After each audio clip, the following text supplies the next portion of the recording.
So, hello, everybody, and thank you for joining me here in The Good Life. I am Steve, and I just wanted to kind of take a little bit of a turn. I want to talk about something. It does have to do with being an expat, but, well, it's just because of the turn of events that we've seen happen in Mexico City. And as an expat from the United States, and wherever you're from, if you're expatting, I think you should take that seriously. Now, I just wrote something because I want to make sure that I get it right. So I wrote it down. I don't do that very often. Most of the time it's just off the dome, but this time I wrote it down because I think it's important. And so if you bear with me, I wrote, as an American living abroad in the Dominican Republic, I've seen firsthand how expat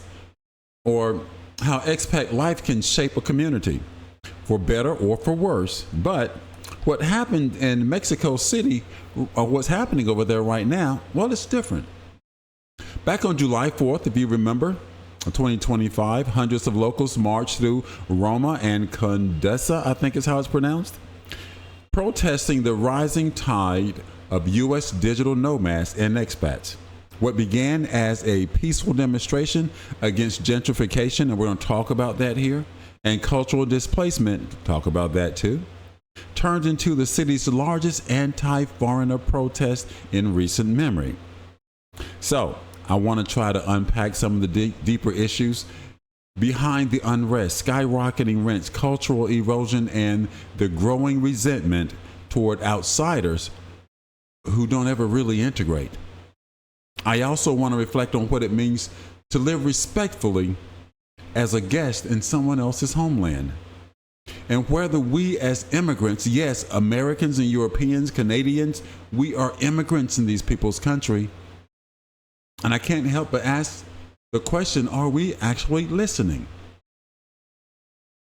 Western expats from the United States, Canada, Europe, Australia, places like that, well, especially from the U.S. and Europe, I guess, often benefit from a global system of privilege rooted in colonial history, whether you want to believe it or not.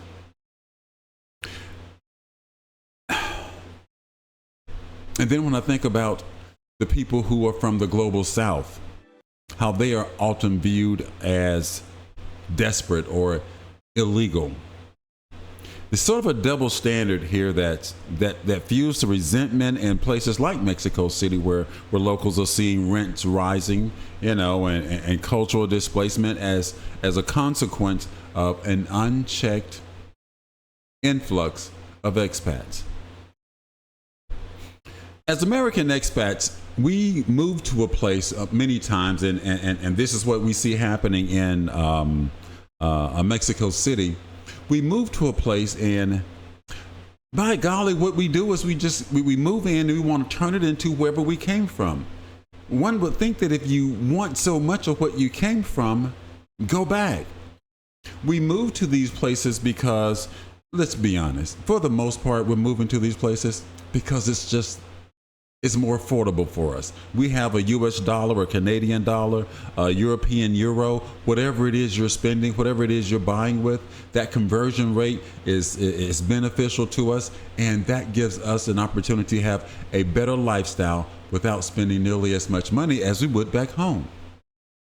But when we get there, we want to set up Pilates stores or Pilates, whatever they call those things. They're not stores or shops there. I don't know whatever they are. We want a Starbucks, right? I don't live on the beach. I don't want to live on the beach. I thought about it and I just don't think that it's where I want to be. So I am in Santiago, which is about maybe 90 minutes from the beach if I were to go north on the new interstate they put in. But here they put in a new mall that's very much like the malls we would have at home, and then you have the Starbucks there. And I was walking by the other day and I wanted to get a cup of coffee, and I went in and it was just like the Starbucks at home. It was going to take me 40 minutes to just get a cup of coffee, just plain black coffee, Americano, negro, that's it, small. I'm not going to wait an hour and a half or 30 minutes even. So I walked up the street to Santo Domingo cafe and just got a cup of coffee like that. But we create this thing that we're running from wherever we're going, and what does it do? It displaces the people who were there already. It's gentrification. And if you're from the United States, you know exactly what gentrification is. Don't play dumb. We know exactly what it is. So I want to share with you something here. I got this article I brought over from the, those are the riots. Okay. Well, there's an article that I have here that I got from the Los Angeles Times, and it's titled Gringo Go Home. Mexico City protests target American gentrification. And if you don't know what gentrification is, if you're going to pretend you don't know, if you just really don't know because you haven't, well, you just don't know. Gentrification is when people with money move into a neighborhood, particularly, and it happens a lot in the United States. I'm from Atlanta, Georgia, and we've seen it for the better part of 20 or more years, where people with money want to move into a part of town where people aren't really very well off financially, and they want to push the people out, turn the place around, make it like wherever they were. Maybe they were in the Burbs, maybe they were in Alpharetta or Johns Creek or someplace like that, and then they want to move to Kirkwood or Edgewood or someplace like that, back down into the city. And the people who were living there, they didn't have very much money. So the people who came with they're going to be out walking their dogs and riding their bicycles and doing this, that, and the third. And they're going to turn the whole thing around and kick those people out. They're going to say, well, we didn't kick them out. We just made it a much nicer place for everybody. No, you didn't. You made it nicer for you. And we're doing the same thing when we move to these other countries. It's not just happening in Mexico City. I'm going to get to this article in a minute, but it's actually happening here. I was talking to someone actually just day before yesterday or 2 days before yesterday, something like that. Maybe it was Sunday. And they were saying, yeah, Punta Cana is nice. Punta Cana, if you can look up Punta Cana, it's very popular. A lot of the American movie stars and that kind of thing are moving down there and building these big homes. And it's just a really big resort. But they were saying the instant you get off of that thing, that resort that they've created for themselves, it's a mess. It's horrible. And we just go around thinking, oh, we bringing American dollars. We're making it really great for everybody. When you're really not. You're making it great for that little that little enclave that you created for yourself. And the foreigners who came in and made that investment, well, they're getting rich. But the people outside, you're not doing anything for them. But anyway, let me get to this article because I could get on a soapbox and I don't want to do that here. Let's see. Let's just scroll on down here where it starts. All right. Mexico City. Since the early days of the pandemic, foreigners have flooded Mexico City, particularly Americans and Europeans, drawn by the cost of living and possibilities of remote work. Because people, particularly during the pandemic, everybody was sent home, so it was really easy to do that then. During that time, several neighborhoods in the city center have transformed with tortillerias. I don't know what that is. I'm not in Mexico, but corner stores and barbershops replaced by wine bars, cafes, Pilates studios. I'm sure there's a few coffee shops, what do you call them? Starbucks around there also. Many of which advertise only in English. Rents have soared and some locals have been priced out of their homes. Some blame the city's housing crunch, the rising cost of new arrivals, and the more than 35,000 Airbnbs operating there. 35,000 Airbnbs in one city. So you realize that they're really just catering to one demographic, right? A march against gentrification drew hundreds of people, with protesters holding signs that said "Gringo Go Home," among other things, as you can see here on the video that's running. It was held on July 4th. And that's a fitting day, American, for the U.S. Independence Day, and was advertised as a protest against American imperialism. I'll stop there.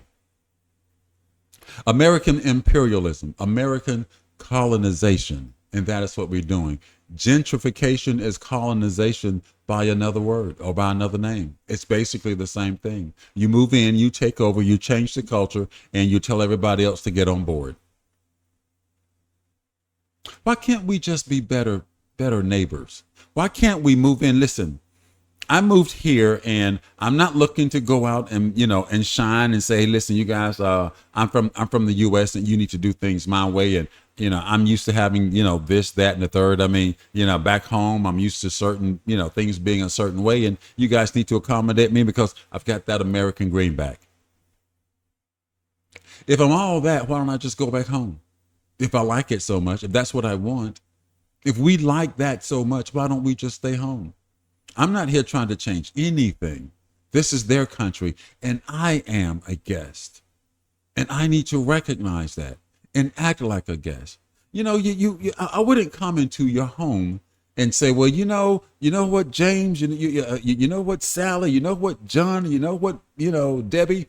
I don't like the way you got this house decorated. Maybe we should move the furniture around. And while we're at it, why don't we throw on a coat of paint and make it more to my liking? Because I don't really like these colors you have here. And where I live, where I came from, well, we use a different shade of paint. You kick me out, and you'd have every right to do so. So why can't we be better guests? Better guests. They invited us in, and listen, you almost can't blame them with what's happening. I'm not in the U.S. right now, but I see what's going on with the what do they call it? The deportation thing that Donald Trump's trying to, has kicked off right now. I see that. The whole world sees it, and it's awful. It's awful. There's a better way to do things. There's a more humane way to conduct yourselves. And so I'm going to be honest. As I was coming here and that was kind of getting kicked off, I got here in March and it's only early July right now. So I've only been here about 4 months. But as I arrived, I couldn't help but think, what if these people decide that they don't want us here anymore? We're outnumbered. There's not very much we can do. We don't have guns, and why would you even want one? It's not needed. It's their country. And if our country is going to be kicking everybody out, what is it that we expect other countries to do to us? Isn't that turnabout fair play? People, look, listen, I don't have mine sitting over there, my passport. We have that blue passport. That darn thing, it is probably the most powerful passport in the business right now. And why is that playing? Turn that off. It is probably the most powerful passport on the planet right now, because with that passport we can just jump on a plane, go to countries all over the world without a visa, many of them without a visa, and hang out for 30, 60, 90 days, sometimes in some cases, a few of them 6 months without a visa. Take your time getting yourself situated. And a lot of people, they never get a visa. They come and they take advantage of the opportunity to stay there 60, 90, 180 days. They leave for a week or two and then come right back and start the process all over again. And then they do that for years. We take advantage of the opportunities that we have, and we expect that everyone else just loves us because we're American. No, they don't. Not really. Yeah, our ish stinks just like everybody else's. And we need to recognize that and be more humble as guests. I don't think that there is any reason for us to be gallivanting across the globe and looking down our noses at the people who host us in their countries. The people who, when we get to these places, we realize, oh, I can afford a maid now, someone to clean my home, once or twice a week. And then we look down our nose at them because, well, they're just domestics. Or I can go to the barbershop now, and rather than spending $30-$40 to get a haircut, at least I got one the other day for 350 pesos at 60 pesos for $1. What is that, about $5.85 as opposed to $30-$40 that I would spend at home? So I'm going to tip the guy. If, I'm thinking about hiring him, a maid because it's cheap enough. But I would, I would pay her what I'm supposed to pay her, but I would probably give her a few extra bucks as well, because I am a guest here. I am the privileged one.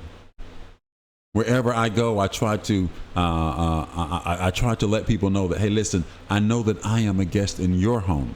And if there's anything that I can do to make things better, let me know. Let me know.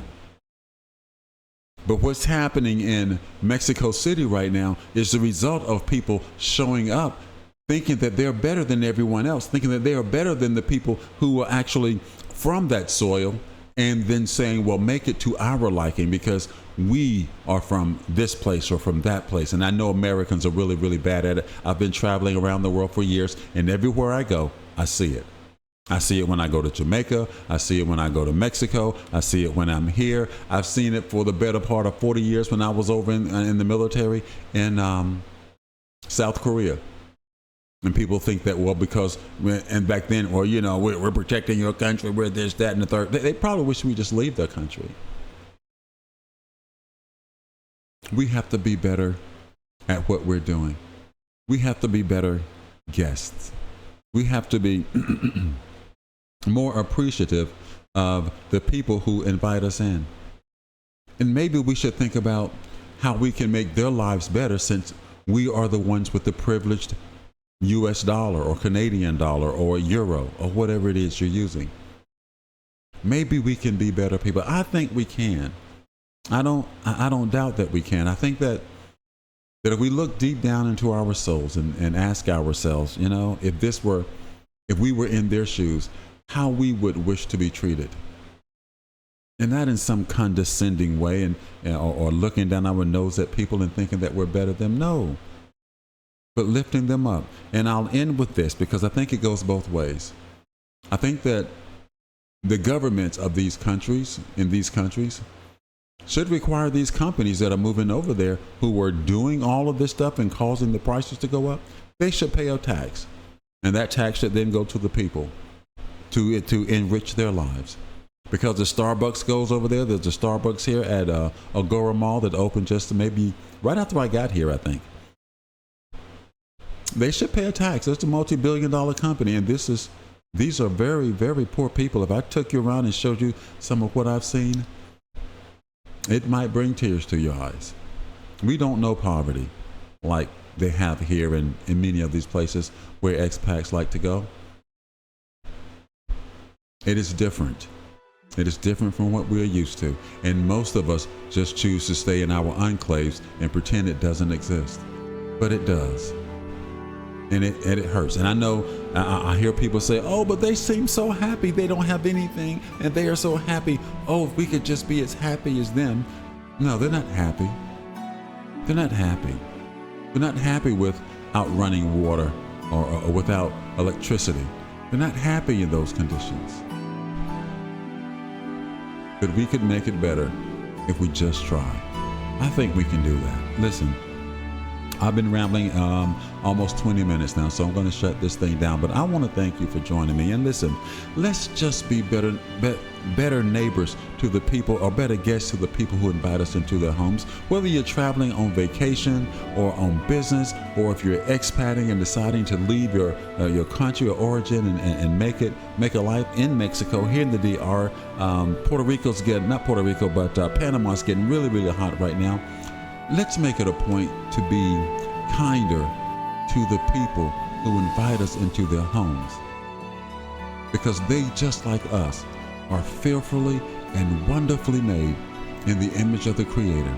And He gave us just one opportunity to do this thing we call life. And so at that, I'm going to get out of here. So thanks for joining me, and be blessed.